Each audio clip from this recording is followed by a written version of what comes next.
Hi there, and welcome to Who Target Podcast. I'm Alex. How are you doing? Well, today I'm going to discuss the fabulous brand new episodes of Daredevil Born Again, what dropped on Disney Plus this week. We had two, one at an hour and one at 49 minutes, which is a little bit worrying because Disney have this bad habit of every episode getting shorter, which is not a good thing, which normally puts me off the watching the episodes, because you have to take into allowance that you've got credits at the beginning and credits at the end, and they're taking it into the time lot. So hopefully by episode 3 they'll go back to an hour. So anyway, episode 1 is brilliant. It sort of starts with everybody happy. We've got Matt out with Foggy and I can't remember her name. That's got my head now. Foggy and his other friend who runs the law firm with, and Karen Page. Karen Page just coming out of my head now. Karen Page.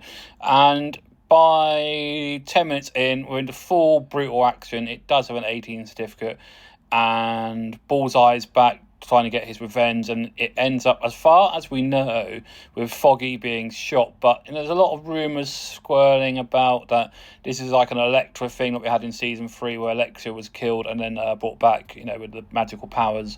So we'll see, because he's definitely up, the actor who plays Foggy, for season 2, which is being filmed at the moment. We then cut from that. These beautiful cinematography in this. The guy did Loki, so it's really well done. Beautiful shots of New York, and you cut back to this ginormous, beautiful flat what Matt's now living in. I think Matt is the coolest blind person to meet, even though Charlie Cox is not blind, the actor, but he got so into playing blind people. But he does all the mannerisms of blind people. That's why he lost out on the Han Solo gig, because he was doing what blind people do, where they don't actually look direct on. Some blind people don't. I don't do that. But anyway, you hear the great Nick Cave track from Boatman's Calling on a beautiful record deck. You see his beautiful flat. And around all this, we've also got Vincent D'Onofrio, I think that's how you pronounce his surname, who plays Wilson Fisk, coming back as the mayor of New York and becoming the kingpin. It's a very interesting outlet series, because it's basically, what happens when you separate the bad from the good out of people. So you've got Daredevil Matt, who's become a lawyer. He's not the Daredevil from the incident that killed Foggy at the beginning of the episode. That's basically stopped him from being Daredevil, and even though he gets his horns of his red costume, looks brilliant, cut off. And he's just full on badass in that first bit with when he's fighting Bullseye. He's just brilliant. You can just see he's unleashed the Punisher. When the Punisher said, you will become me at some point. I think this is what he meant, and I'm really looking forward to Punisher coming back, I think, in episode 3 or 4 of this. So this whole first episode is sort of finding out where everybody is, basically. We see Kingpin back, as he's come back from after being shot by Echo in the Echo series. And where's the eye? What's wrong with the eye? It's all back to normal now. And we see how Vanessa has taken over his crime industry and loves it, basically. She loves the powers he's got from that, and I don't think she really wants to give it back to Wilson. And he's taken a lover while he's been away, and you just know that lover's going to get brutally beaten by Kingpin. He's going to be dead soon, I reckon. Yes, that's all great. And it's just a whole development of the characters, basically, because you've got the Daredevil who doesn't want to become the Daredevil, basically. Matt is his lawyer now, and his partner is basically making him go out with a friend of hers. I just love how the fact, though, he's blind, but it's not the main point of the Daredevil. The blindness is another element of him. That's how I see my blindness, my sight issues personally. And episode 1, you start seeing connections to other things. Like you start seeing the street artist who becomes Daredevil's new girlfriend's client, because he's a therapist, a well-known therapist. And we see this new guy, so I think it's going to be the main villain more than Kingpin. You get Kingpin all the way throughout these sort of things. Kingpin is always the main villain. And I love there's lots of references to other Marvel characters. When Kingpin does his speech on New Year's Eve, he's mentioning about Spider-Man, he's mentioning about the Punisher, he's mentioning about White Tiger. So all these little elements from the old Netflix series, which you don't have to watch, but you would recommend watching because they're brilliant, are now all canon into the Marvel, basically. They're all parts of Marvel now, so they sort of all get referenced. And there is this great bit, what feels very much like the film Heat in this episode, where Wilson Fisk meets the Daredevil, because he knows that Matt is Daredevil, basically, and they meet in this diner and have this very sort of, if you come back as Daredevil, I will basically kill you, basically. If you come back as the full-on Kingpin, I will kill you. They have this sort of showdown, sort of truce thing, which is brilliantly shot in a diner, going on about the diner, basically. And that's mainly the first episode, basically. You've got all this coming back. You've got all this grief still for apparently Foggy's death. You've got New York looking fantastic. And around this, you've got to show the sort of how, these vigilantes have affected America, New York. You have these sort of news, what we call bot pox, where they go and ask people on the street in New York what they think of this, what they think of that. And it's all around the whole Wilson Fisk becoming mayor of New York, basically. He's going to become the mayor and put an act in so vigilantes are not allowed. So people like Daredevil and Spidey and White Tiger would not be allowed in New York, basically. So that's episode 1, and we end with this sort of whole sort of Trump image. I know they sort of wrote this before President Trump got back into power, but Wilson Fisk is very much like Trump, I personally think. The way he just wants to control everything and power and all these sort of nastiness, basically. So, yeah, that's episode 1. Episode 1 was brilliant. It was an hour long. It had great music in it. It had all the bits you wanted from the original Netflix Daredevil. And basically, this is season, in my eyes, this is season 4. It's for the credits, it's using the same sort of brilliant music it had for the Netflix series, but been slightly jazzed up, slightly given a bit newer twist. So it is the old music, but it's slightly different. The credits are doing like they used to do. They sort of metaphorical. There's crumbling statues.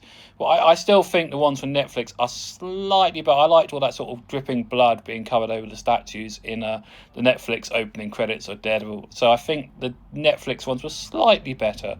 So episode 2, which annoyed me because it's only 49 minutes, basically.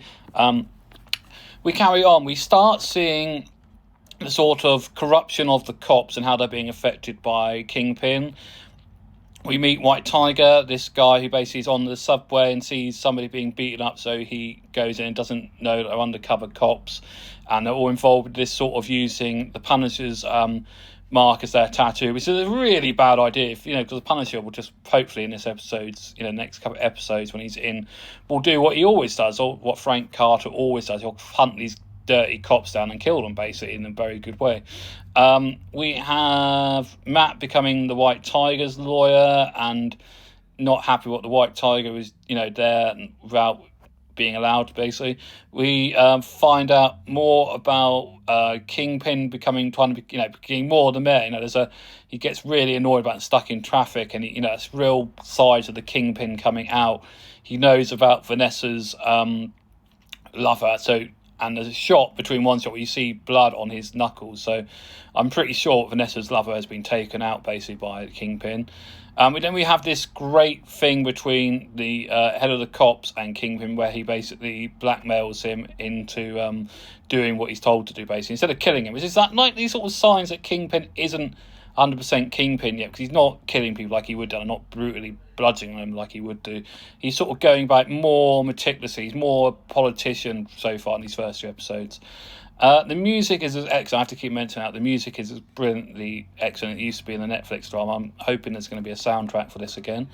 What else happened? You got all the White Tiger court stuff, and it's very interesting because in the first outlook and drafts of this new show of Daredevil, it was going to be a very core room, and the whole White Tiger thing was going to be mammoth, and thank God it wasn't, because that was the really bad bits in the She-Devil series, basically. In the She-Hulk, I don't see that, what should have been called that, She-Hulk series, it was that was the bit, it was too much courtroom stuff, and I think when you had the first draft, it's got canned, thank God, this was very courtroom, and I think the balance between the court and the normal stuff is really good.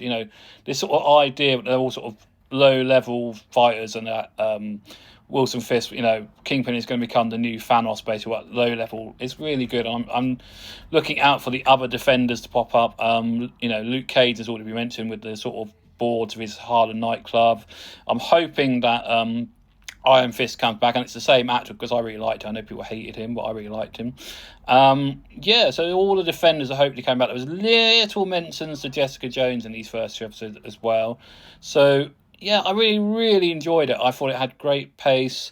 There's lots of what's going to happen next. That great bit at the end where you saw him being pulled back in. It felt very Carlito's Way at that last bit where the cops had found the person who was hiding out and was the witness for the White Tiger case, and then the cops decide, because they're corrupt cops, to come and kill him, basically.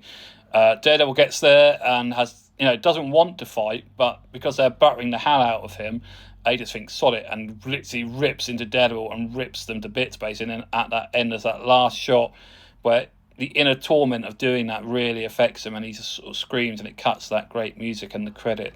So I think this whole inner torment of being the devil, not being the devil, is going to be quite a major thing, with it being called Born Again. So I think at some point he has to put the suit on. I hope it's the red one or the black one, and we just go full ass. I think it's going to be with the Punisher, because the Punisher will lead into this with the whole corruption of the USA cops and that. So, did you like it? Let me know in the comments. I thought it was really back and forth. I think it's one of the better things that Marvel have done for quite a while. And I think that's because of using the original Netflix writers has definitely helped, having a really good direction from the Loki people. And yeah, I really liked it. It gets a 5-star for me, both episodes, except episode 2, as I said, being only 49 minutes. I just pray episode 3 is an hour again, not like gone from 49 to 45 and then to 30 and Biss Boss. By the time you get to the end, it's like a 20-minute episode, and half that is credits, basically, which is what Disney unfortunately normally does. Well, as this is also meant to be a Who Target Doctor Who video YouTube channel, I thought I'd give you a bit of Who news. In the last week, we've had a couple more people announced for Season 2, Season 15, whatever you call it. We've had Alan Cummings coming back as a different character this time, a sort of cartoon animation, what comes out of a film. We've also had the great Freddie Fox being announced as a really nasty villain, which will be great. It's very interesting because Freddie Fox did work with Russell T Davies about 10 years ago on the Channel 4 drama well worth watching called Cucumber. Very, very good drama, and he was in that with him. And Freddie Fox is great whatever he does, so he's going to be playing a very nasty villain, apparently. Also, every episode, if you don't know, is going to be launched at 8 a.m. in the morning on Saturday. I personally preferred midnight, but there we go, that's how it's going to be. And Season 7 is sitting here waiting for me to watch, and I will be doing videos on the Season 7, seeing what it's like. The newest Blu-ray collection box set that's dropped. I think that's everything. Of course, we've got Billy and Chris coming back for BigFinish.com later this year, which is great. Anyway, we'll be doing more videos on Daredevil and anything else I've been watching. I must sit down and do one on Bergerac as well. So I've been watching the new version of Bergerac, and I'd love to know your opinions on that. Well, if there's any comments, leave them in the comments. And please hit the bell if you're not already subscribing. I know I've been away and the likes have gone down. So please hit the bell, subscribe, and it'll be good to get back up to 20, 30 watchers. Anyway, keep the love. Bye.